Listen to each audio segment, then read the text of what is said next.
Okay, so we will now call the Finance Committee meeting to order and stand for the pledge.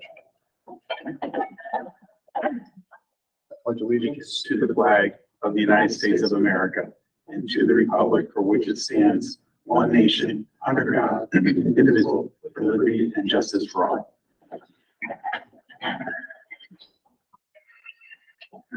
Okay. Let us begin by having a motion to approve the minutes from September 20, 2023. I'd like to make a motion to approve. Second. All in favor? Discussion? Everybody good? In favor? Unanimous.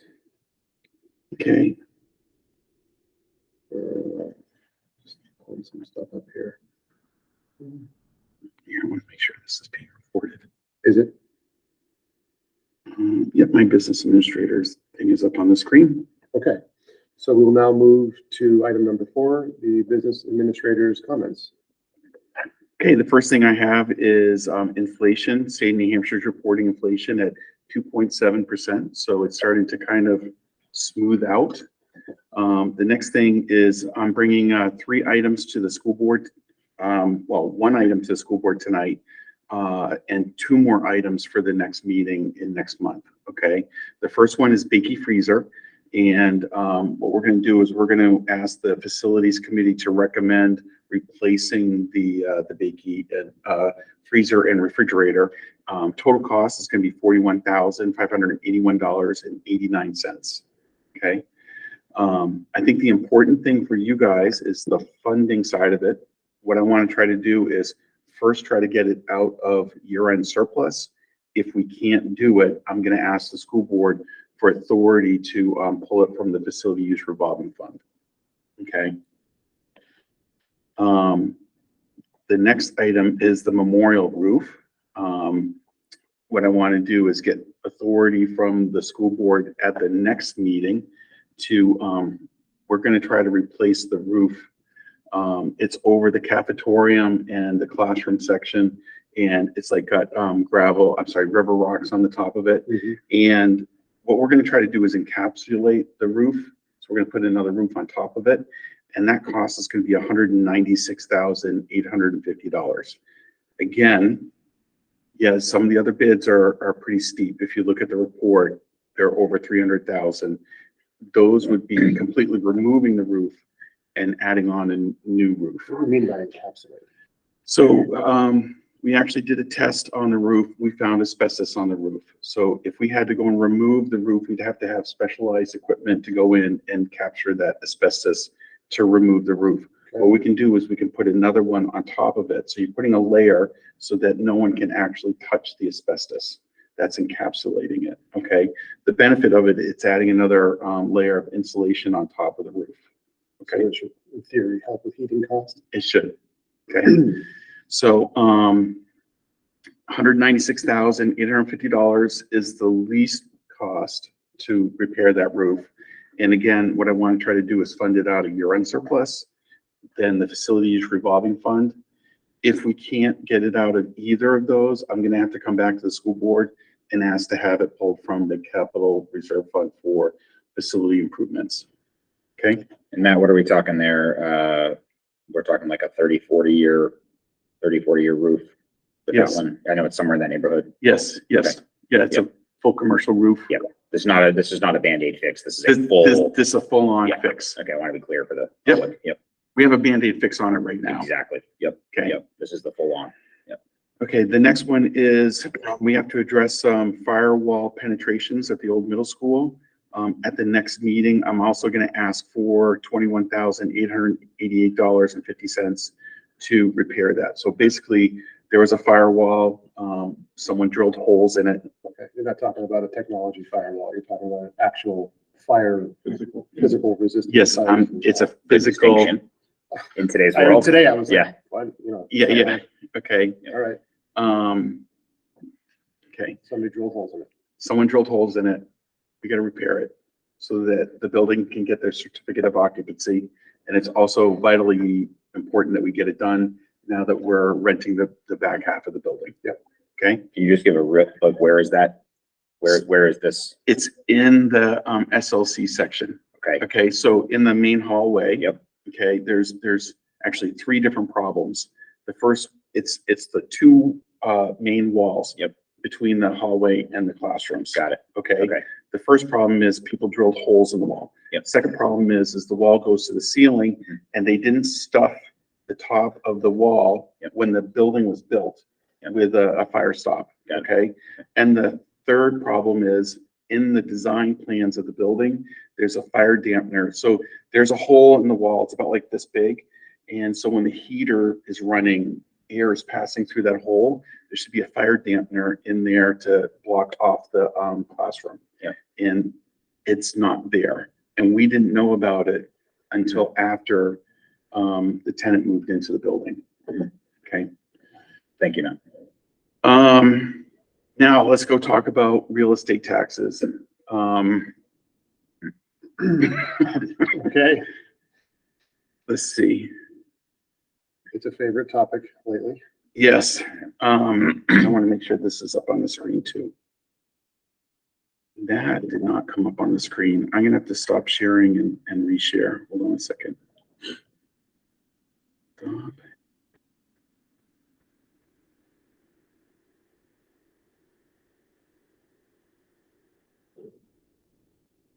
All right, so I took a snapshot. I've been hearing comments about the tax bills, specifically in Newton, okay? I did a tax analysis for one home in Newton and proved it out to their tax bill, except the town didn't have tax payments for 2 fiscal years. So I'm just gonna assume that those 2 years are right, okay? So what I found out is the tax bill for this taxpayer paid more in 2022 as compared to 2015, $85.05. So their tax bill changed only $85 for almost an 8-year period. Okay. This past year, it went up $862.05. Okay. If you were to amortize that over the last 9 years, it represents an annual increase of 1.79% over a 9-year period. Okay.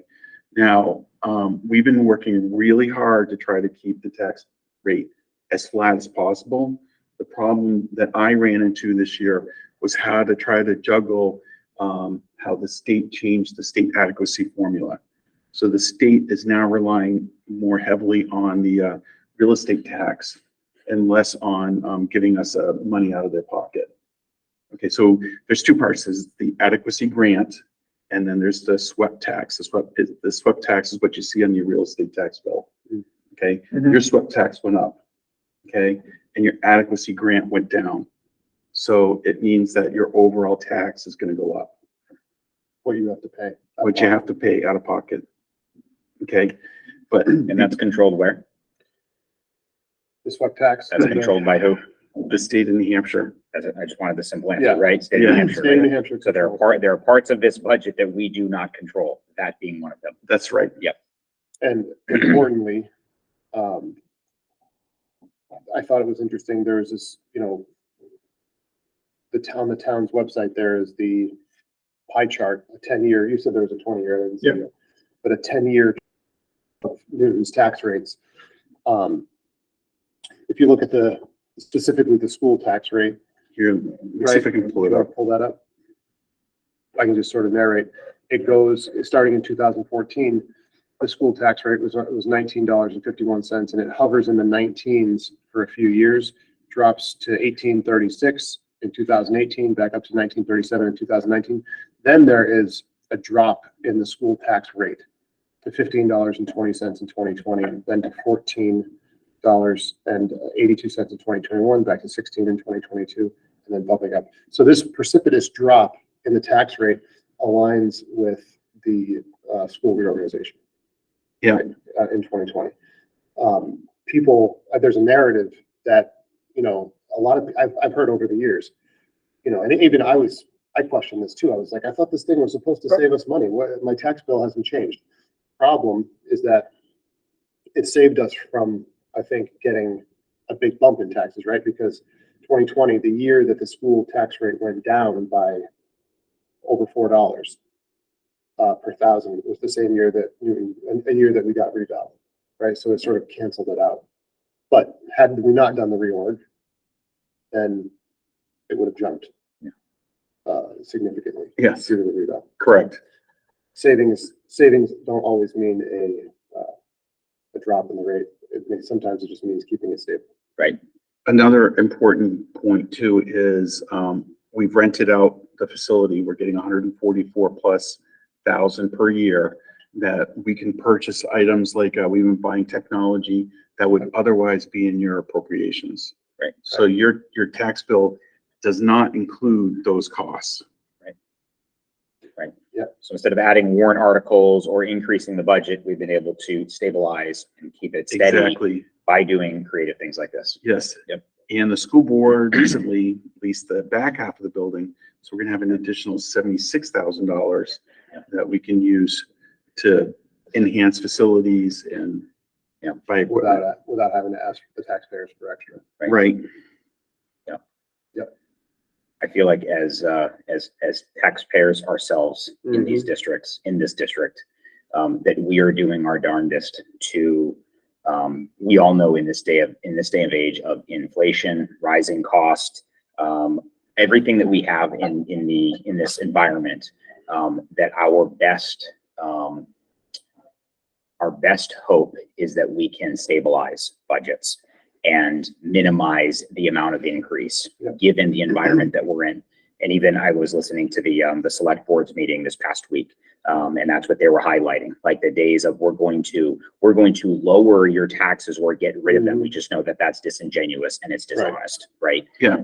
As taxpayers here, we are doing our absolute darndest to be creative in how we bring in money for the district and how we stabilize our budgets. Yes. But if we want quality schools, quality programming to keep quality people in this community, then we also have to invest smartly and wisely.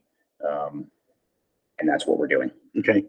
I also have one more piece of information you guys can go get. The Brentwood newsletter has a nice write-up in their last newsletter. Yeah. It's on, I guess it's on page 6, and it goes through a lot of the stuff we're talking about because it's impacting Brentwood as well. Okay. Actually, it's impacting every community. Yeah. Yeah. Okay. Did I address this well enough? Because yeah. Okay. All right. So on back to the business administrator's comments, the financial condition of the school district. Now, last time we met, I didn't have the purchase orders. So linked onto the onto my write-up are all the purchase orders. So it's an Excel spreadsheet. You guys can open it up and look at it, ask me any questions you want. Okay. The next item I have down here is that Tom's been working really hard at controlling costs, knowing that there's anticipated special education and building repairs. I provided you with a position report. So the position report is what we budgeted for a position and what it's being filled at. Okay, right now it's showing that we're just under budget by $165,000. And so this is Tom doing fiscal control. Okay. The next item is cash balance of the school district as of November 30th was $1,551,056.50. I've not seen it this low in the school district my entire time I've been here. I've tried to smooth out the payments so we're not impacting the towns, their cash flow. However, Kingston was behind on their tax payment, which caused this small cash balance, and they caught up on their installments yesterday. Newton, by the way, has been current the whole time. Nice job, Newton.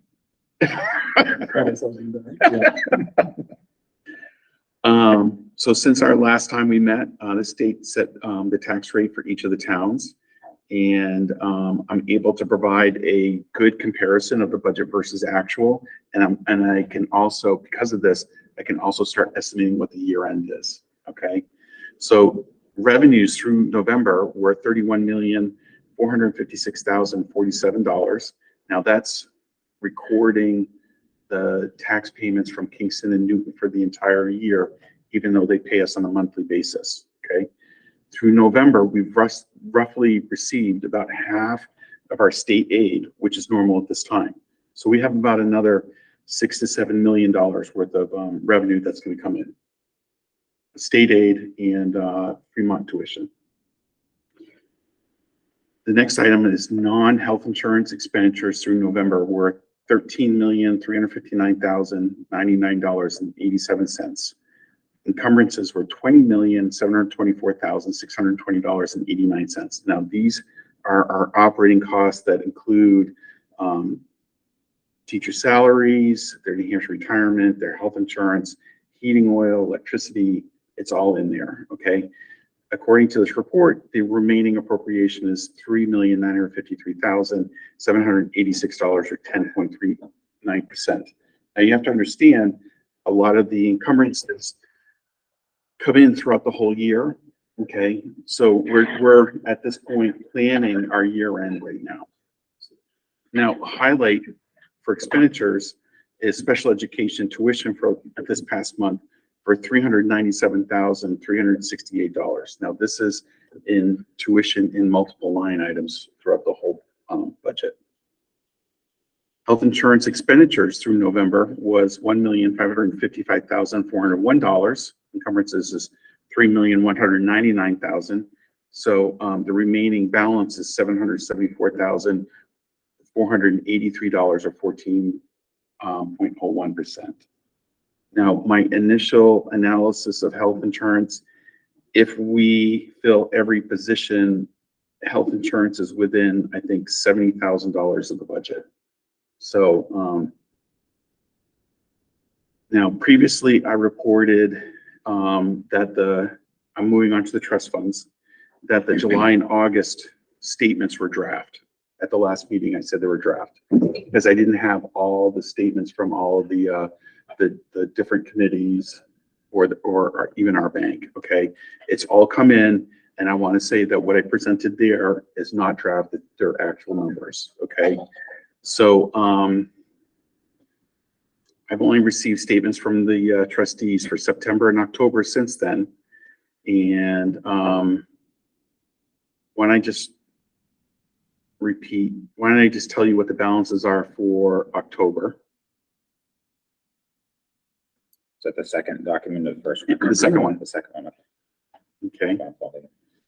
The Special Education Expendable Trust Fund is $252,822.83. The Capital Improvement and Maintenance Capital Reserve Fund is $388,760.88.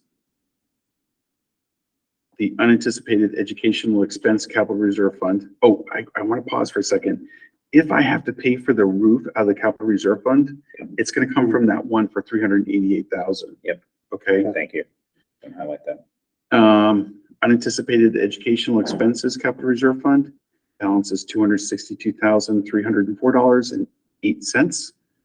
The unanticipated utility cost is $153,797.81. And the facility use revolving fund is $180,003.79. So the facility use revolving fund is where I'm going to try to, again, I'm going to try to pull from the appropriation first, but if I have to do the refrigerators and freezers, I want to pull from this fund and then maybe the roof at Memorial. So Matt, could you take 30 seconds and to the general layperson, all these funds that we just talked about, and we talked about their balances, how are these funds funded? Okay. So when we pull money out, how does it get funded? Okay, so the capital reserve funds and the expendable trust fund come from surplus funds at year end. So the taxpayers vote that as part of the warrant or part of the March town meeting. They'll say, add $50,000 to this particular capital reserve fund using year end funds. Okay. Technically, those don't raise the tax rate going forward because it's using surplus funds from the past. Yep. Okay. That's the first four. The last one, which is the facility use revolving fund, building rentals goes into this fund. Building rentals would be the old middle school, because we're getting it from now 2 different tenants. And then if we're going to rent out the auditorium, it goes in here. Yep. We're going to rent out Swayze Gym, it goes in there. SCA lease. SCA lease is going to go in there. Yep. Great. Okay. Okay. Thank you. Finally, the contingency fund, which is 2.5% of our net assessments, is $612,840. So our total reserves right now are $1,850,529.39. Okay. You look like you had a question. I might have, but I don't think I do yet. Okay. Now I'm switching back to my business administrator's comments. So all the members are all new. Okay. So this is the old school board.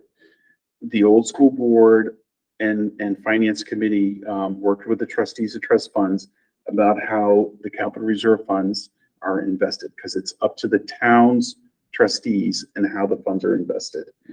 The school board authorized them to take 85% of the balance, and they can invest it in significant investments that could lose value. Okay. However, I recently learned that the trustees moved it out of the investment accounts into, which is almost like a cash-like account. And it's not, it could potentially not grow as fast as what they had planned. The reason they told me they moved it because they thought the school board did not want the funds invested that way. So I don't know where the disconnect is. I'm hoping that maybe I can involve the Micah to go and communicate with the trustees. Sure. Because it's. Did they say how they arrived at that perspective? They did. That conversation was almost a month ago. So,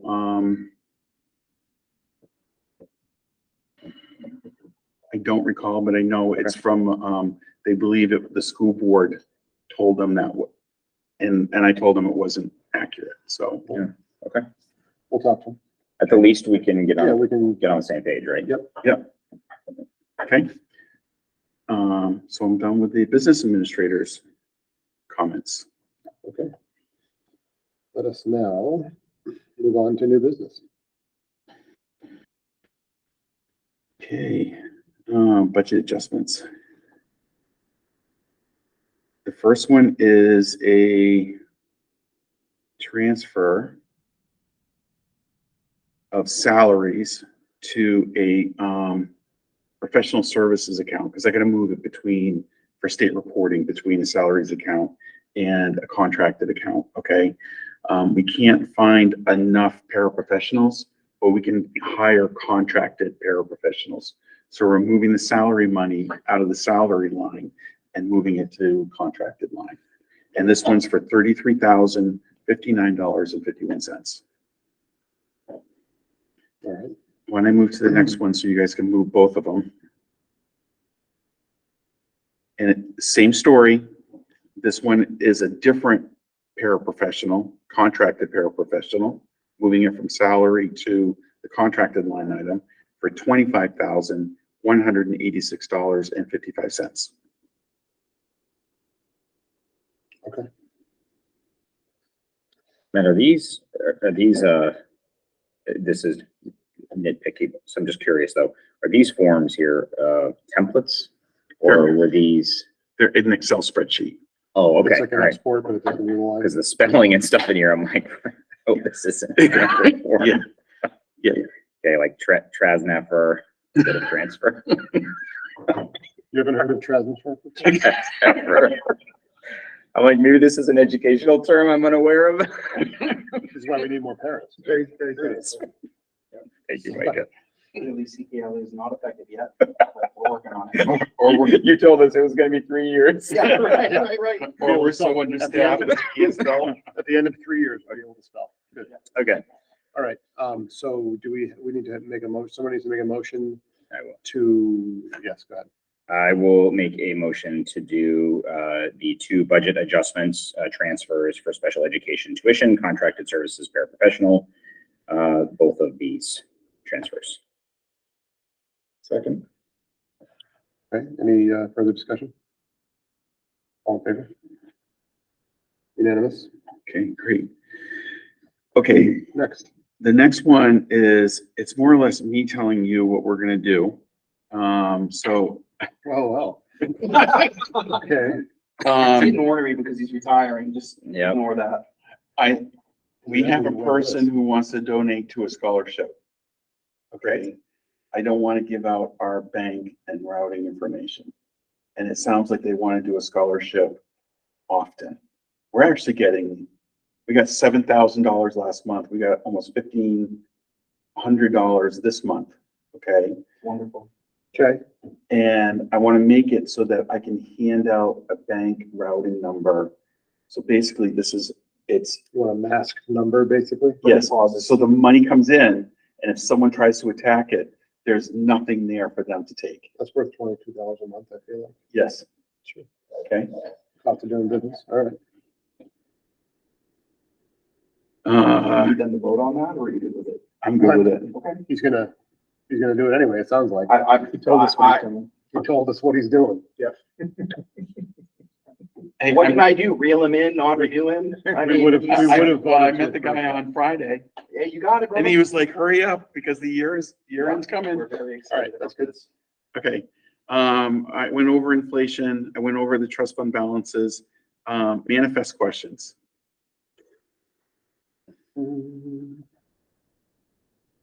Yeah, I went in and read these already, Yep. so I appreciate your responses. Let's do it for the camera.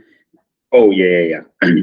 And I would like to highlight actually, so the amount of scrutiny that I, as my fellow school board members do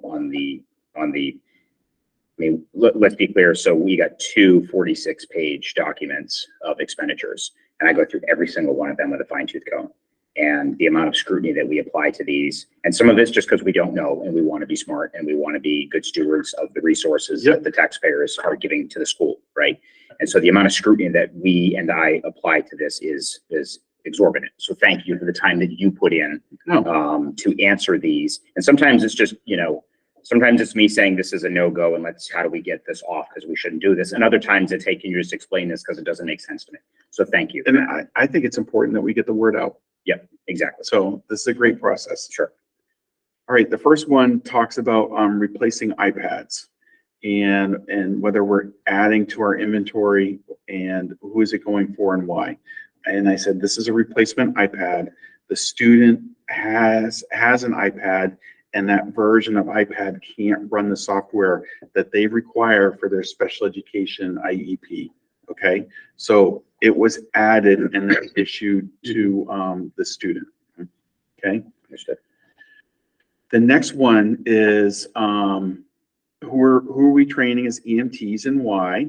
And we got a grant called the NHLI Career Pathways Grant. And what we're doing is we're training our current students to be EMTs and they can get a job right out of high school. It's awesome. It really is. Yeah, I love hearing that. I had a feeling it was either that or for teachers, and so I wasn't sure, so thank you.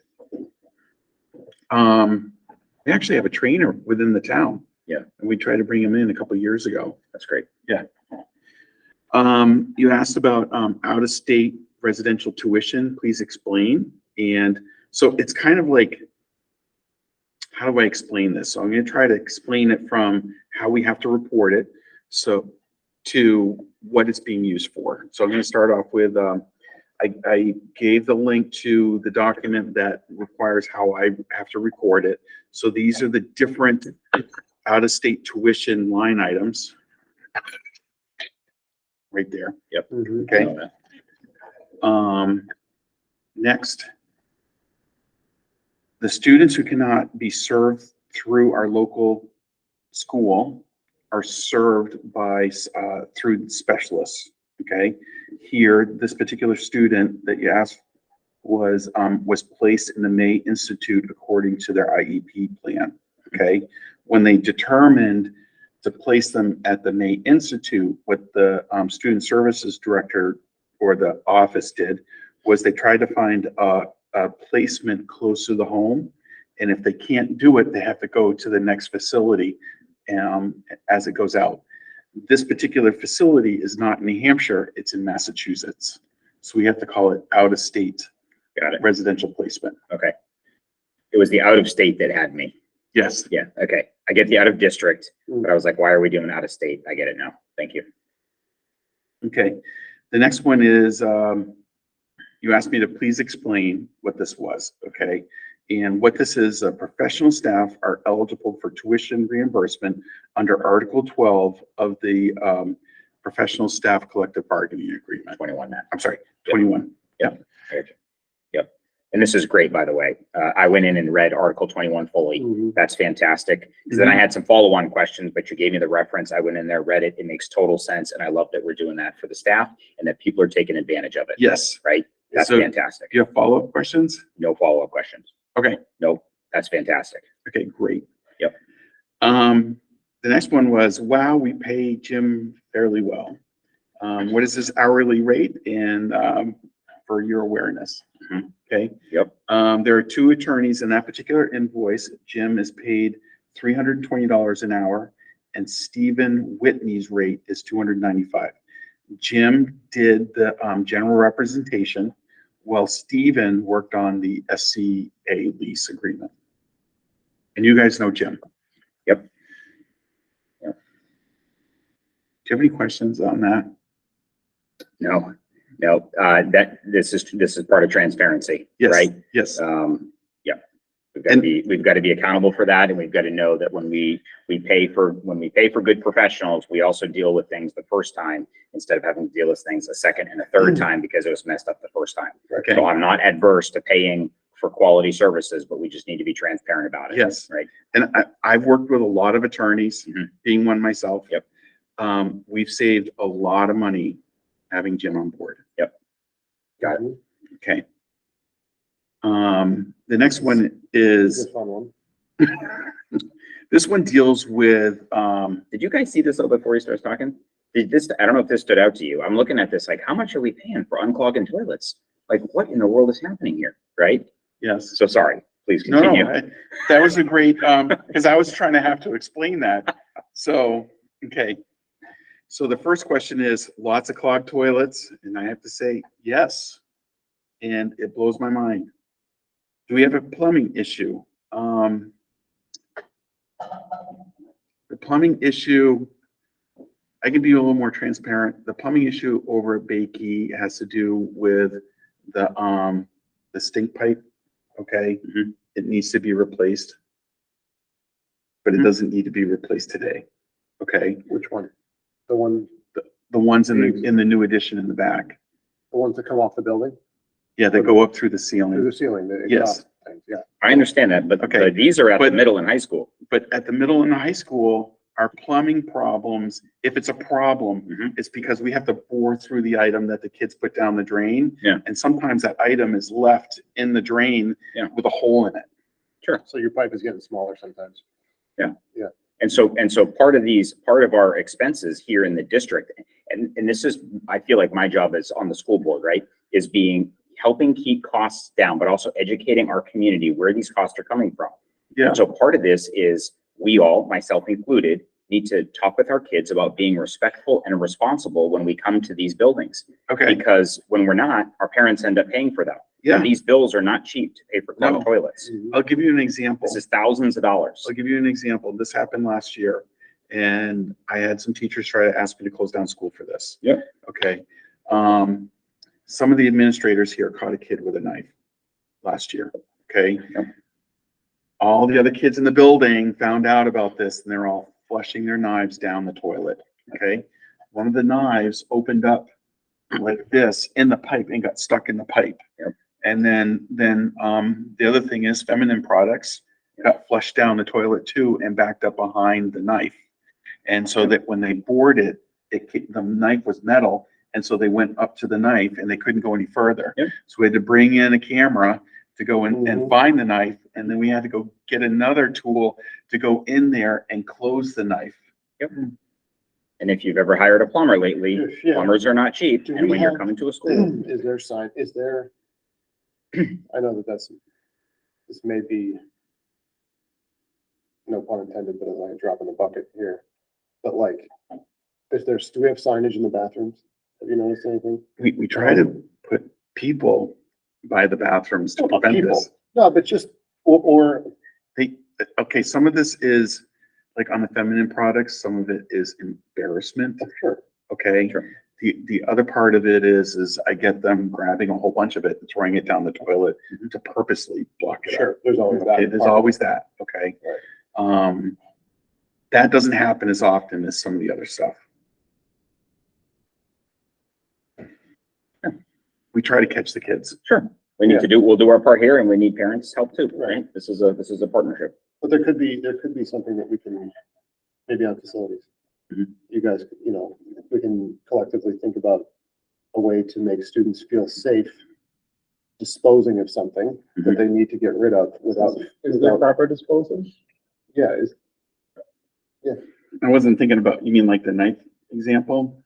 is there a knife box in there? Just anonymously drop your knife in the knife box? No, I mean but for feminine product disposal, other things that shouldn't go down the drain,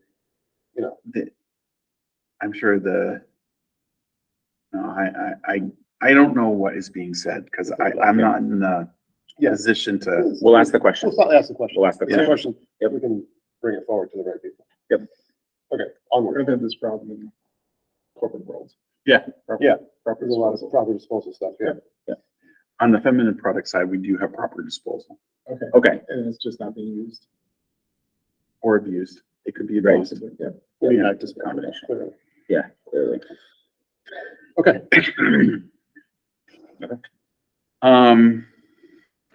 Thank you for that, Matt. That's all I have. all right. That brings us to old business. Oh, wait a minute. I missed, the year-end Oh, the year-end estimate. estimate, yeah. We're right now running a really good detailed, spreadsheet. Cause I have to plan it out that way. Mm. And the spreadsheet's detailed where, the revenues, I have to assume the revenues that are coming in have came in.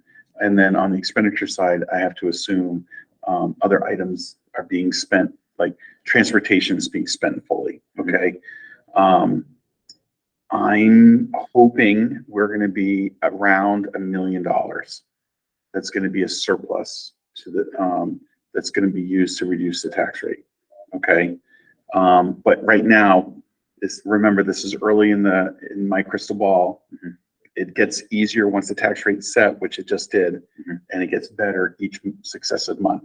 So sometime around February, I'm gonna start showing you guys that spreadsheet, because it's not complete right now. I'm still missing data from some of the buildings. Yep. Okay, And can you clarify, because you just said that would result in a reduction in taxes. Yeah. Will it result in a reduction of taxes, or will it result in the keeping taxes flat and not increasing them? it's more than that, Okay, and I want to be clear, because people hear reduction in taxes and they're like, oh, I'm Yeah. gonna have less. right? What it means is, instead of us having to increase for things, we're gonna use that surplus to keep it where it's at. Yes. Right. So technically, when I'm setting, or when I'm working with the state to set the tax rate, we're budgeting for a net income loss. Okay? Yep. So it's being treated as almost as if it's a revenue to the district. Got it. Okay? Thank you. Okay. Old business. Or did we already kind of trust? We went We over kind it. of went over all that. All right, we'll move on to public comment, and there is no one here to make public comment. Therefore, we can move to adjourn, and Can I make one comment as we please. so we just came out of that discussion about finances. We go into public comment. There are always positions that are coming available budget committee, the budcom in the town, Mhm. school board, all these positions that get to really make an influence in these decisions. And it would always be great if community members that have a passion for this, have an interest in this, there's talking about it offline, and then there's stepping in and making a difference. And we would love to have that help. If you're passionate about it, you have that interest, come and make a difference, right? Thanks, Micah. That's great, thank you. Let me pull up the timeline, and then I can talk about, so for the school district, if you're interested in getting on the budget committee or run for a school board office, you file with the SAU office starting January 24th. And then that period closes February 2nd. Okay? Thank you, Matt. Great, thank you. Newton has it on the front page as well. Yep. The dates, the voter information, I think. Mhm. Thanks, guys. All right. We can, if there's nothing further, we can officially adjourn. When's the next, The next meeting is going to be the second. I have to look at the calendar again. the next meeting? Let's see. The next school board meeting is on the 3rd. So it's going to be probably the 10th. The third is public relations and personnel, the 17th, facilities, policy, financing, so. 17th. Okay. 17th. Did it get moved back? Yes, it got moved back. Okay. Okay, yes. So the next meeting is on January 17th. And that's it. We are adjourned.